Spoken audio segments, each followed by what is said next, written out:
মে come in sir. হ্যাঁ আসো, তুমি কি ইন্টারভিউ দিতে আসছো?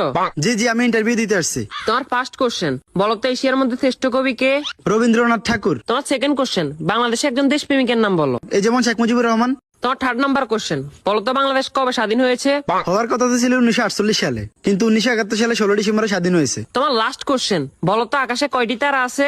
এটা তো এখনো জানা যায়নি, এটা নিয়ে বিজ্ঞানীরা গবেষণা করতেছে। তুমি এবার আসতে পারো। কি ও ভাই, ইন্টারভিউ দিয়ে আসছেন? হ্যাঁ ভাই, ইন্টারভিউ দিয়ে আসছি। কি কি কোশ্চেন আইলো? কোশ্চেন তো মনে নাই, কিন্তু উত্তর মনে আছে।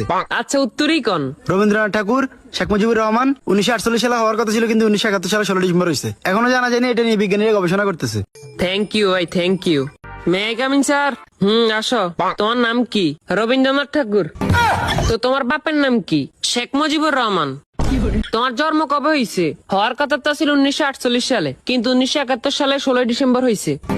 এবার তুই পাগল হয়েছিস নি? এটা এখনো জানা যায় না, এটা নিয়ে বিজ্ঞানীরা গবেষণা করতে